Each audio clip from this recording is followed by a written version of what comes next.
যারা মনে করে যে ফেসবুকের মধ্যে সবাই কন্টেন্ট মনিটাইজেশন নিয়ে মাসে মাসে লাখ লাখ টাকা ইনকাম করতেছে, এখন তারা চিন্তা ভাবনা করতেছে যে সবাই যেহেতু ফেসবুক থেকে লাখ লাখ টাকা ইনকাম করে, আমরা একটা ফেসবুক পেজ অথবা প্রোফাইল ক্রিয়েট করে আমরাও মাসে মাসে লাখ লাখ টাকা ইনকাম করব।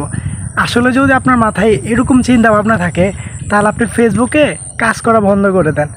দেখেন যে ফেসবুকে কাজ করতে হলে ইনকাম করতে হলে মূলত সবার আগে আপনাকে ফেসবুকের গাইডলাইন্স মানতে হবে। আর আপনি যদি ফেসবুকের গাইডলাইন্সটা না বোঝেন, না জানেন, আপনি হুট করে একটা পেজ ক্রিয়েট করেন অথবা প্রোফাইল ক্রিয়েট করে আপনি এখানে কাজ করবেন, পরিশ্রম করবেন, ওই যে এরকম ভিডিও পান, ভুলভাল ভিডিও যাই পান আপলোড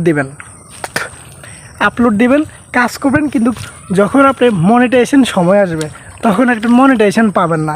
তার কারণ কি, আপনি যখন ফেসবুকের গাইডলাইন্স মানেন না, বোঝেন না বুঝে আপনি একটা পেজ বা একটা প্রোফাইল ক্রিয়েট করছেন, এখন যে কোনো ভিডিও যেভাবে পাইছেন আপলোড দিয়েছেন, তখন আপনি এই যে ভুলগুলা করে ভিডিও আপলোড দেন, পরিশ্রমের পরে পরিশ্রম করেন, 6 মাস 9 মাস 1 বছর চলে যায়, কোনো সেট আপ বা কোনো আপনার ইনকাম হয় না, তখন আপনি বুঝতে পারেন যে আসলে ফেসবুকে ইনকাম করাটা এত সোজা না।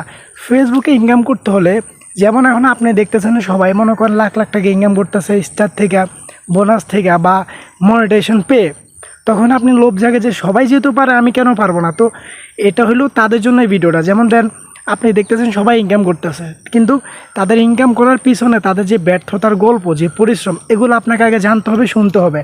ফেসবুকের মূলত গাইডলাইন্স যেটা, এটা সবার আগে আপনাকে বুঝতে হবে। আপনি ফেসবুকের গাইডলাইন্স না বুঝে না জেনে যদি হুট করে কাজ করেন, একটা আইডি প্রোফাইল ক্রিয়েট করে লাখ লাখ টাকা ইনকাম করবেন, ওই চিন্তা করে কাজ করতে থাকেন, যেভাবে পাইতেছেন এভাবে ভিডিও আপলোড দিতেছেন, কিন্তু সর্বশেষ বিষয় যেটা, আপনি মনিটাইজেশন পাবেন না। তো মনিটাইজেশন না পাইলে আপনি 6 মাস 1 বছর যে কাজ করছেন এটা আপনার পুরো বৃথা যাবে। তখন আপনি বুঝতে পারবেন যে বাস্তবতা কীরকম, যে আমি যে না বুঝে না জেনে যে কাজ করছি এটা হলো তার ফল। যে 1 বছর 6 মাস 9 মাস কাজ করবেন, মনিটাইজেশন পাবেন না, তখন ইনকাম হবে না। তখন আপনি কী করবেন, হাল ছেড়ে দিলেন। এই হাল ছেড়ে দেওয়ার কারণে দেখেন আপনি হাল ছেড়ে দিয়েছেন, কিন্তু আপনার এদিকে 6 মাস 9 মাস 1 বছর চলে গেছে, 1 বছর সময় আপনার কিন্তু চলে গেল বৃথা। তো আপনি 1 বছর সময় নষ্ট না করে, একদিন সময় নষ্ট করে একজনের পরামর্শ নিয়ে, যারা বোঝে জানে তাদের ভালো পরামর্শ নিয়ে আপনি যখন বুঝবেন যে যারা মনে করেন কাজ করে, যে ফেসবুকে কাজ করে, যাদের পেজ আছে বা যারা মনে করেন বুজুর্গ, যারা মানে এইসব ব্যাপারে বুঝে, তাদের সামনে আপনি ওই যে 1 বছর নষ্ট করলেন, না বুঝে 1 বছর কাজ করলেন, কোনো লাভ হলো না, অবশেষে আপনার পেজ বা প্রোফাইলটা বাদ।